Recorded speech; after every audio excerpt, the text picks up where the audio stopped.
I gave my wife 18 years.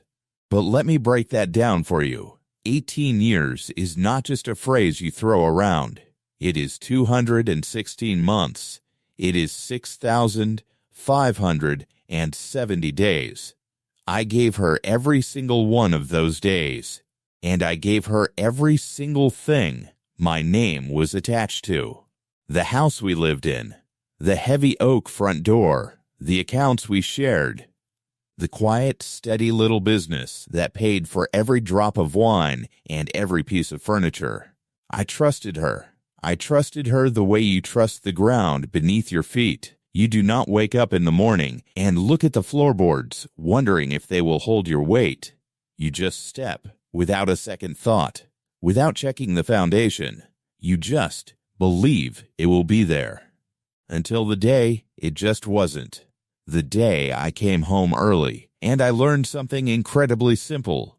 Trust and ownership are not the same thing, and only one of them holds up in a courtroom. My name is Daniel. I am 53 years old, and this is the week I stopped being a man who hoped and became a man who knew. I am going to tell you this slowly, because the speed is part of the story. Nothing about that week was loud, and that is exactly why it worked. I was not a loud man. I have never been. People often look past a man like me. At dinner parties, I was always the one in the corner, just watching, just listening to the clinking of the glasses. I preferred it that way. While Caroline was always in the middle of the room. She had this gravity, this magnetism, that drew everyone toward her. She would hold a glass of red wine and tell a story, maybe about a stray dog she saw at the market, or a rude clerk at the bank. It didn't matter what it was. The whole room would just hang on her every word. On the drive home, sitting in the dark of the car, our friends would repeat her lines. They would laugh and relive her stories. For a long time, I thought that was balance. I thought we complemented each other perfectly. She was the spark, the bright, burning light, and I was the steady hand that kept things grounded. I took it as a compliment, I really did. But I know better now. I know that sometimes when people use the word balance, they are just being kind, because they really mean one of you shines, and the other one just holds the ladder. But back then, I didn't mind. I truly didn't.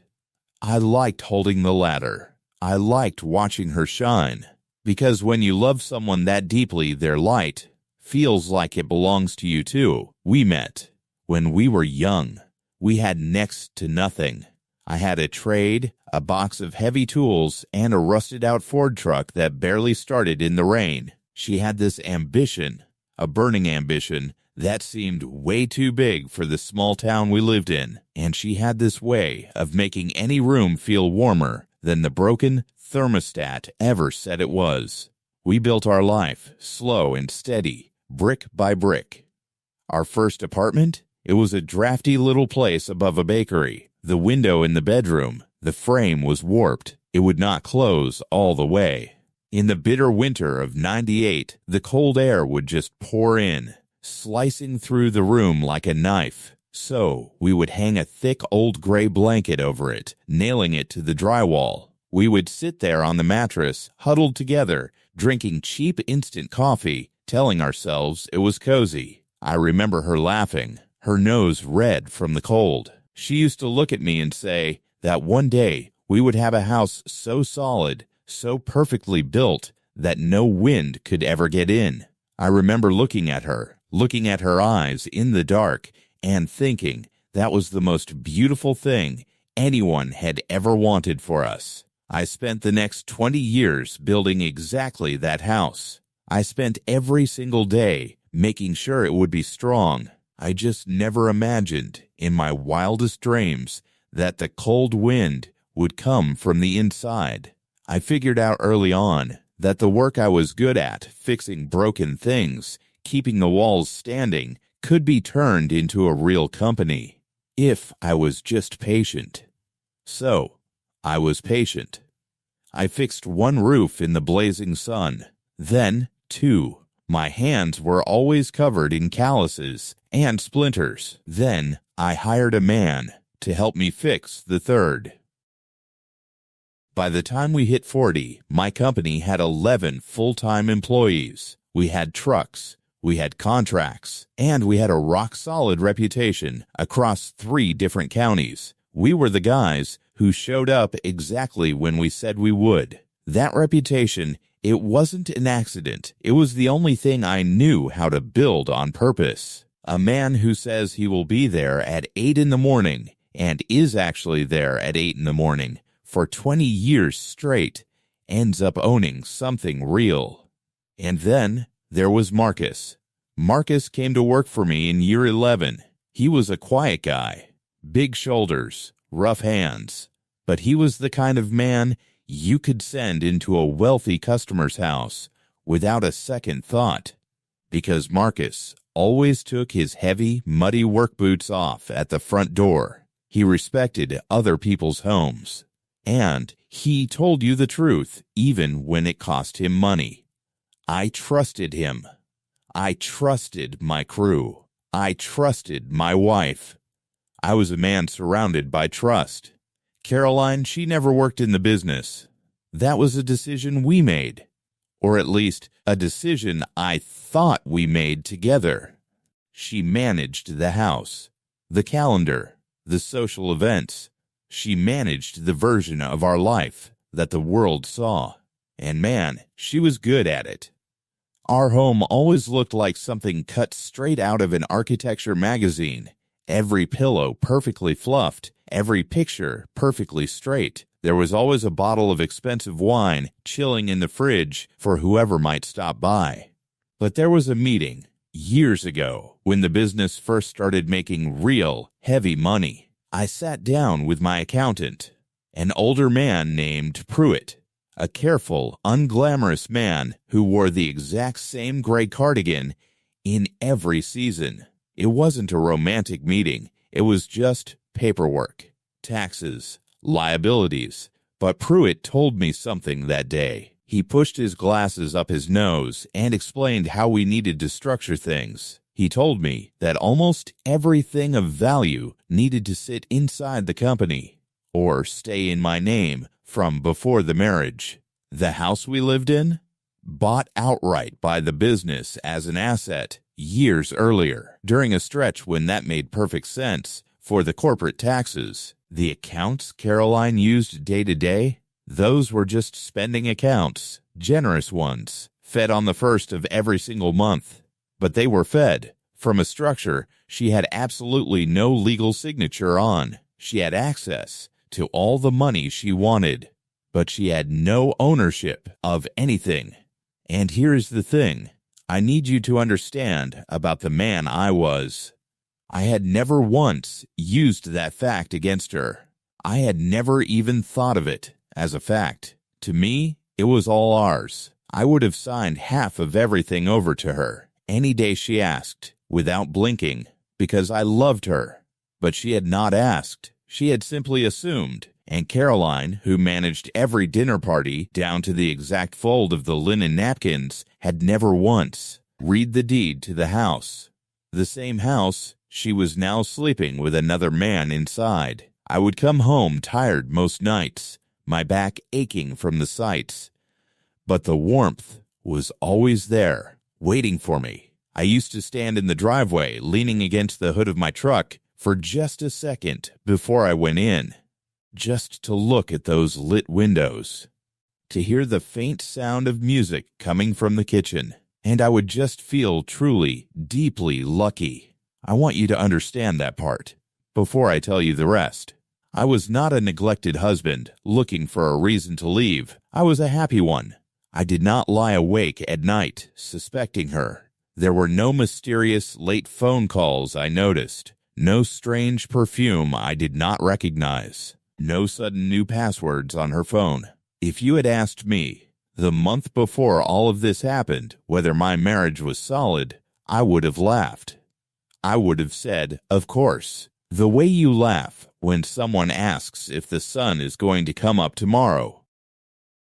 That is the part that still sits with me at night, not the betrayal itself, but the fact that I never saw the ground shifting under a house I had built with my own two hands. A man is supposed to feel these things coming, the subtle changes in the air, the distance, but I felt nothing coming.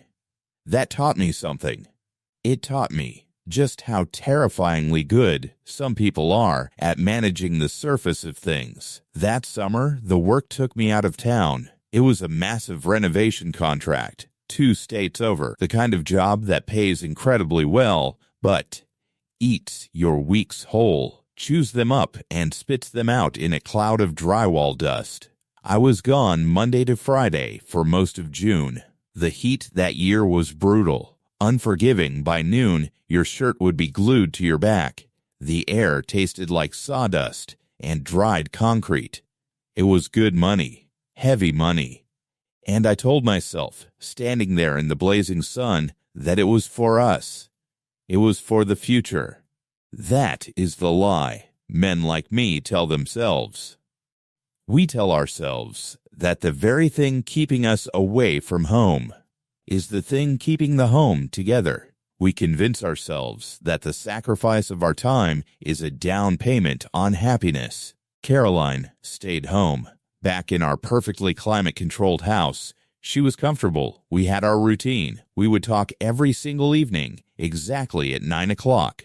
I would go back to my cheap motel room, scrub the industrial dirt and grime off my hands with harsh soap, sit on the edge of a sagging mattress, and dial her number.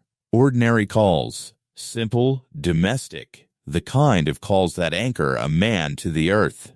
She would tell me about her day, her voice floating through the phone, cool and relaxed. She told me about the garden she was planting, the neighbor's loud new dog, the quiet dinner she had with her sister on Tuesday, and I would tell her about the permits, the delayed deliveries, the foreman who could not read a simple level to save his life. I would listen to the ice clinking in her glass, and I would miss her. I would miss my life. Those were the kind of calls you do not remember. You just don't. Unless something happens later that forces you to go back and listen to them differently, to dissect every single word, every pause. Halfway through that month, something shifted. The upstairs bathroom, the one right above our beautiful oak dining table, started leaking. It didn't burst. It didn't flood. It was just a slow, quiet, persistent stain spreading across the kitchen ceiling below it. Brown at the edges, yellow in the center. Water is insidious. It always finds the path of least resistance, and it always announces a hidden problem long before you can actually see the rot. Caroline mentioned it on one of our 9 o'clock calls. She mentioned it almost as an afterthought. Oh, by the way, there's a little spot on the ceiling. She said it almost too lightly. I told her not to worry. I told her I would handle it from a distance. I run a property company, for God's sake. Sending a trusted technician to my own house was the easiest thing in the world. I did not think for one single second about the timing. Why would I? A leak is just a leak, a cracked pipe, a broken seal. I have fixed 10,000 of them in my life. I did not yet understand the terrible poetry of it all. I did not understand that the water rotting the ceiling of my house and the water rotting the foundation of my marriage were the exact same story, and that both of them had been dripping in the dark for a very long time before the stain finally showed up in the light. I called Marcus. Marcus, the man who takes his boots off at the door. I told him to swing by the house on Thursday morning, just find the leak, cut the drywall, and patch it up. Caroline had told me the night before that she would be out most of the day, a long lunch with friends, maybe some shopping downtown. She made it sound so normal, so completely, utterly routine. Marcus had master keys to half the houses in our county. My house was nothing unusual for him. I gave him the alarm code. I told him to lock up when he was done, and then I went back to my drywall, back to the roar of the generators, back to my deadlines. I didn't think about it again. That was Thursday morning. By Thursday afternoon, I was a different man, and I didn't even know it yet. The text came at exactly 2:40 in the afternoon. The sun was beating down on my neck. The air compressors were screaming in the background. I felt the familiar buzz in my pocket. I pulled my phone out, wiping the sweat from my eyes. It was a text from Marcus. I still have it. It is locked in a folder. I think I will always have it. It was short, brutally short, the way men like us write when the words are too heavy to type.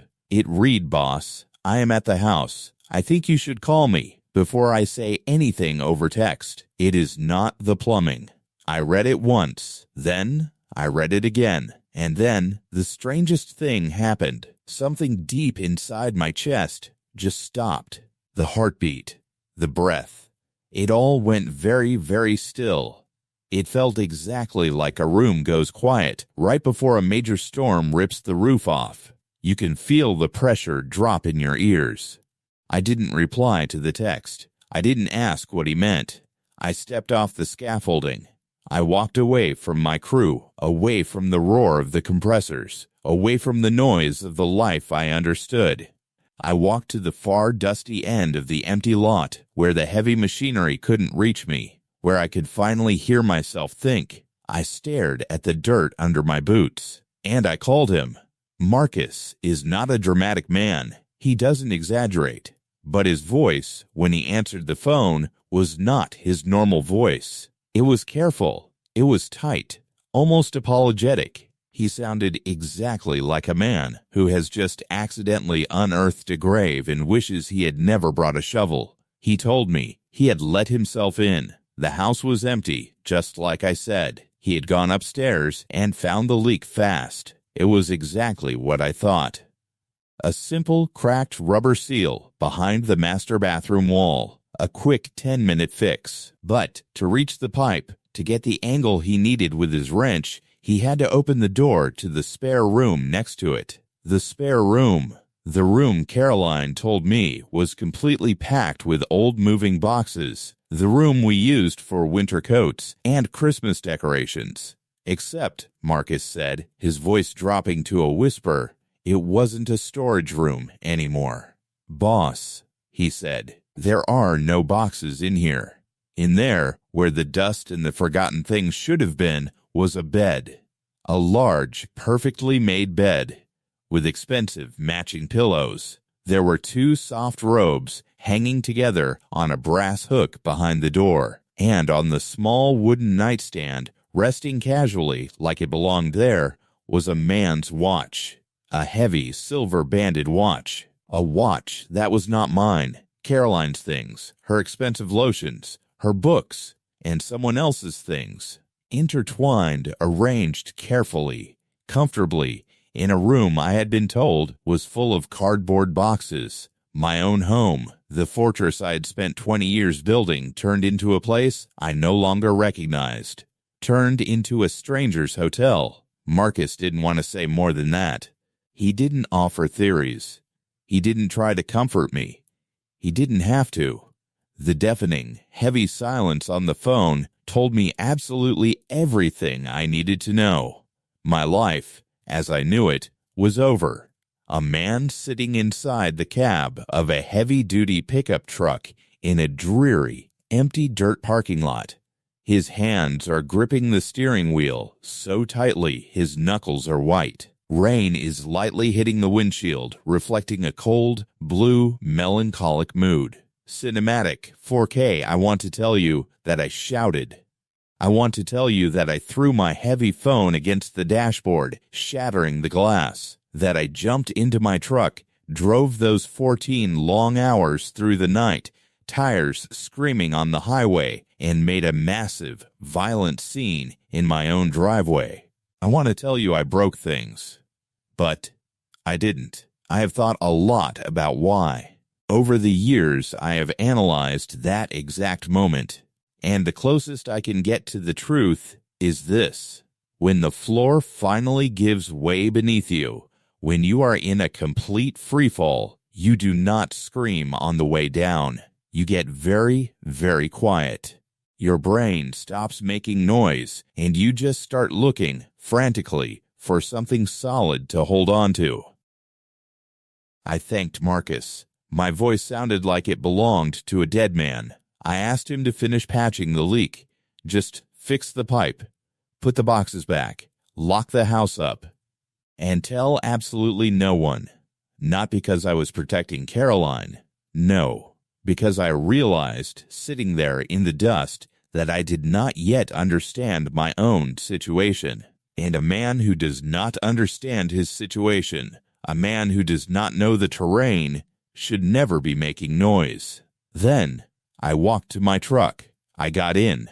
I drove to a massive empty parking lot behind a strip mall, 2 states away from my broken life. And I did the absolute hardest thing I have ever done in my 53 years on this earth. Nothing. For 1 full hour, 60 agonizing minutes, I did nothing but breathe and think.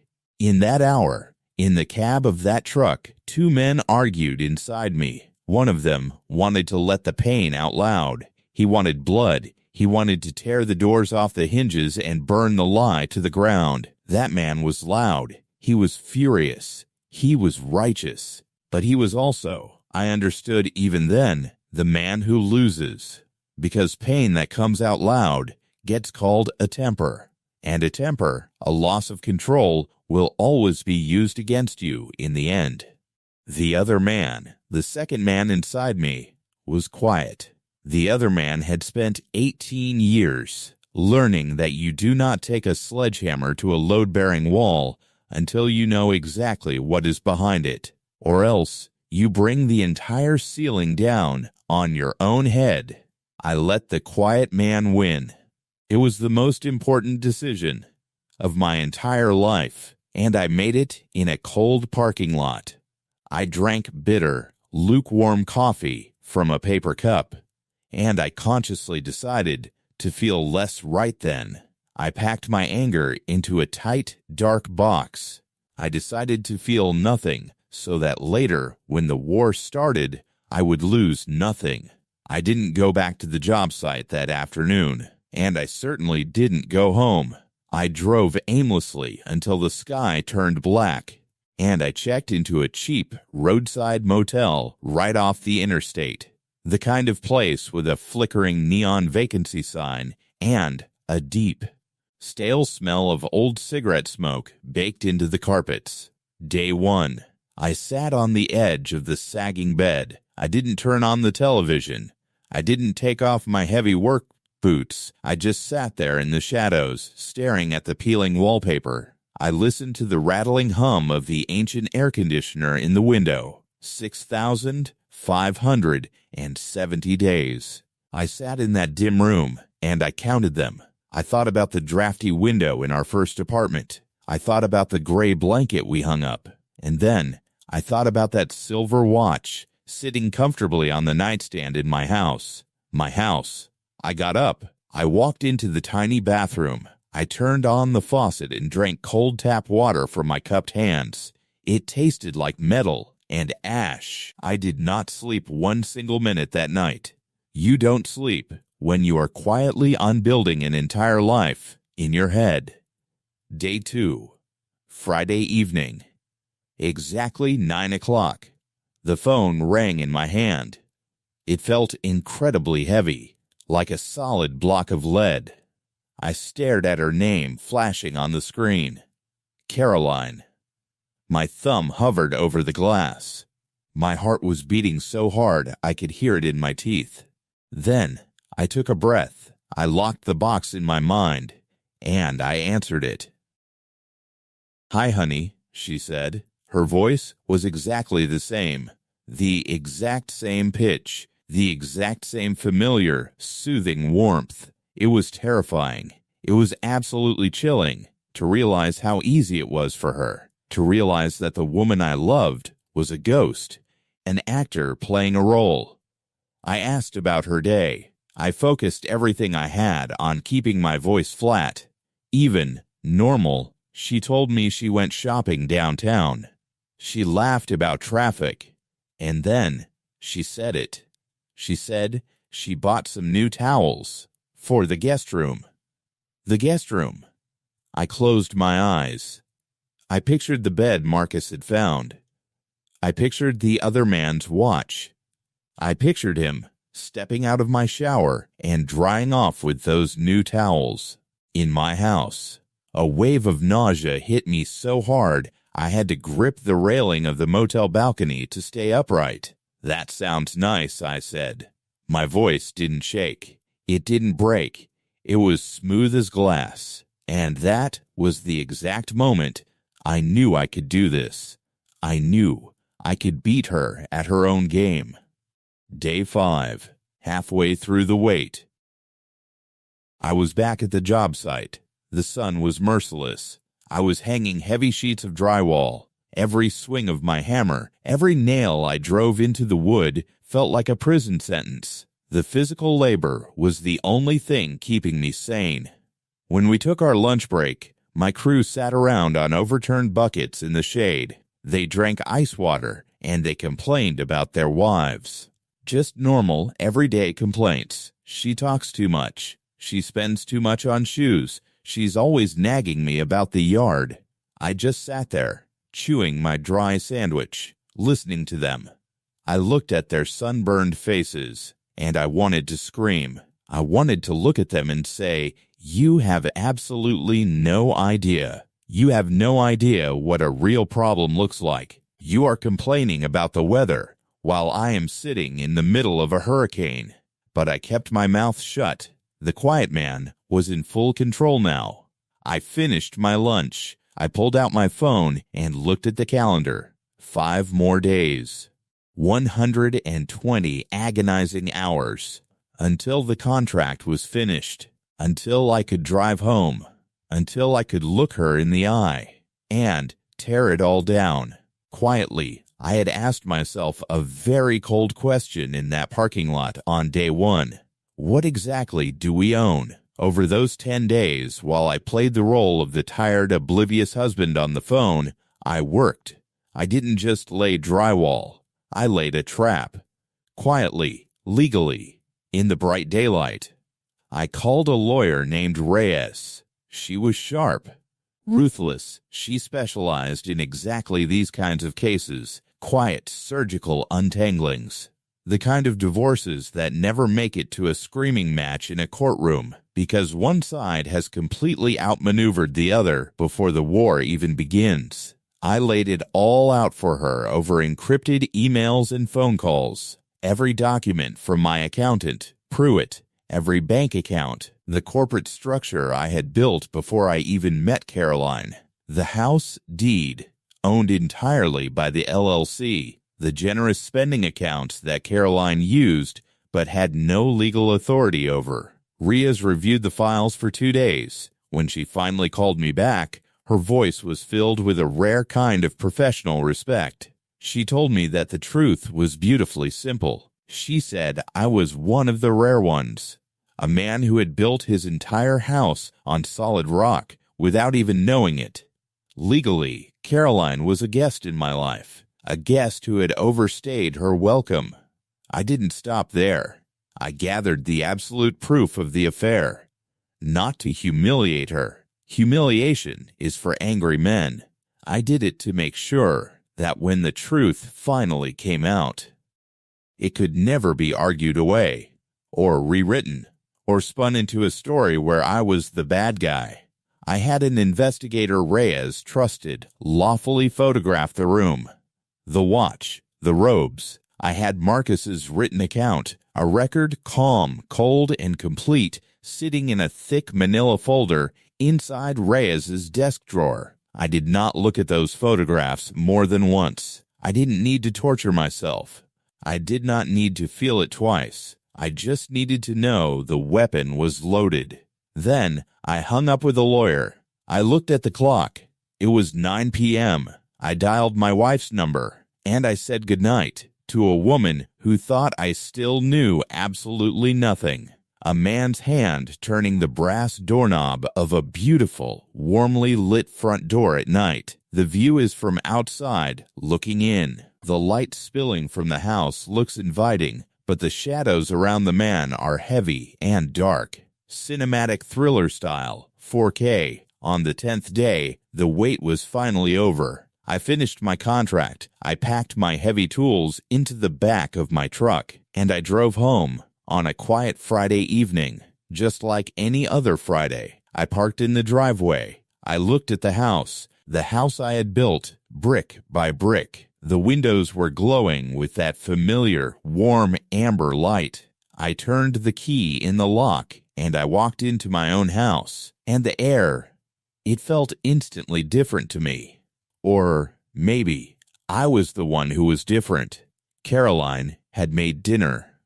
A roast. The smell of rosemary and garlic filled the hallway. The dining table looked exactly like it always looked, perfectly set. Heavy cloth napkins, folded perfectly. The good crystal wine glasses. A tall, white candle burning steadily in the middle of the table. She walked out of the kitchen. She smiled at me. She kissed my cheek and asked me about the long drive. And for a moment, just a single terrifying moment, I will admit this to you, I almost lost my nerve, because the warmth, the illusion she had created was still so incredibly convincing. That is the strangest part of being betrayed by someone who is a master at the surface of things. The surface does not crack on its own. It looks flawless. You have to be the one to pick up the hammer and break it. I sat down at the head of the table. I ate the food she prepared. I let her tell me about the garden one last time. I watched her hands move as she talked. I watched the candlelight reflect in her dark eyes. I watched her take slow, elegant sips of her red wine, and I just sat there, chewing my food, thinking about how much energy, how much breathtaking effort she had invested in a lie. I didn't rush it. I let the dinner play out. I let her enjoy the safety of her illusion for a few more minutes. And when the plates were finally clear, when the conversation faded, and the heavy silence settled over the room, I put my hands on the table. I set down my silver fork. I looked her directly in the eye, and I told her, in the exact same calm, steady, quiet voice I had used on all those phone calls, that I knew. I told her I knew about the spare room. I knew about the bed. I knew about the silver watch on the nightstand. And I knew about the entire life she had built behind my back. She froze. The wine glass stopped halfway to her mouth. I watched the color completely drain from her face. And then I watched the survival instinct kick in. She started where people like her always start. Denial, a nervous laugh, telling me I was crazy, telling me Marcus must have made a mistake. When my face didn't change, she moved to the next phase. Minimizing, she started crying. Saying it meant nothing. Saying it was a mistake born out of loneliness. I let her finish. I just sat there and listened. I have learned over the years that letting people finish their lies is its own kind of absolute power. She was breathless. Her face was flushed. She was pulling excuses from the air, desperately trying to talk her way back to safety. And then, when the tears didn't work, came the pivot. The part she had clearly rehearsed in her own head for a long time. The anger. Within 5 minutes, her tears dried up. Her voice turned cold. She told me the marriage had been empty for years, that I was always working, that I was never present, that whatever I thought I had found in that room was a symptom and not the disease. And then, almost gently, she arrived at the place she had mapped out. She said that it would be best for both of us to just separate. She lifted her chin. She looked around the beautiful dining room, and she said that she would, of course, need the house and a fair, equal share of the accounts. She talked about my house like it was already settled, like she was doing me a favor by letting me leave. When the room was silent again, I did not raise my voice. I did not need to. I told her 3 things, slowly, so there would be absolutely no confusion for the lawyers later. First, I told her I agreed. The marriage was over. That part, she had right. Second, I told her she was free to leave whenever she wished. Tonight, tomorrow, it didn't matter. I told her I would not stand in her way. I would not call her sister. I would not call our friends to settle a score or ruin her name. Her reputation, the surface she cared so much about, was hers to keep. And then I told her the third thing, the thing she had never, ever seen coming. I leaned forward, and I told her that the house she had just claimed had never, for one single day of our 18-year marriage, belonged to her. I told her it was owned, outright, by a corporate entity she had 0 stake in.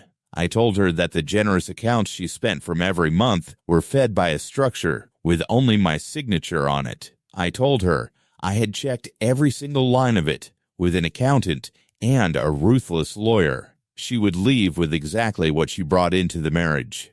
She would leave with her personal savings, her clothes, her car, but she would not leave with half of a life she had simply assumed was hers without ever once reading the paperwork.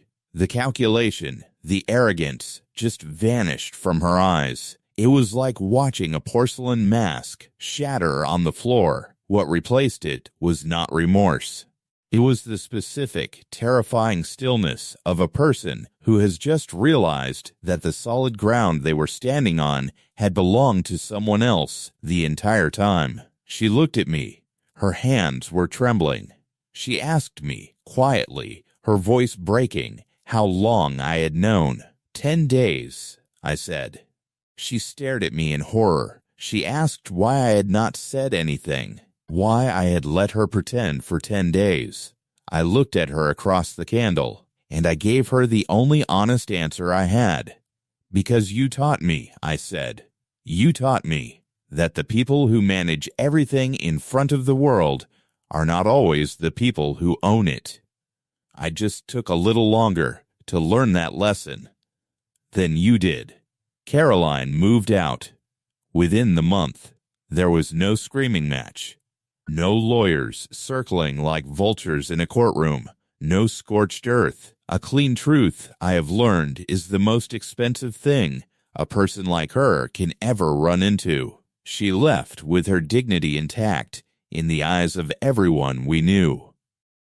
Because I never took that from her. And the man whose heavy silver watch sat on my nightstand, I never met him. I never called him. I never gave him the satisfaction of being important enough to confront. He was just a small, irrelevant detail in someone else's collapse, not in mine. People ask me sometimes if I regret staying calm, if I wish I had let myself feel it all in the moment, broken a window, smashed a plate, made her see the wreckage she had caused. And the honest answer is no. The calm was not coldness. The calm was the exact same 18 years of patience that built the house in the first place. The same patience that, when the floor finally gave way, kept me from falling all the way down into the dark. I learned something that summer, something I would offer to anyone listening. Trust freely. Trust is a beautiful thing. It is a good way to live, and I would not trade the years I gave it. But you must understand the fundamental difference between what you trust someone with and what you have actually placed in their legal hands. Love should be given freely. Love should exist without a ledger. But ownership? Ownership should be written down, signed, and known. Because one day you may come home early, and on that day you will be very glad you knew the difference.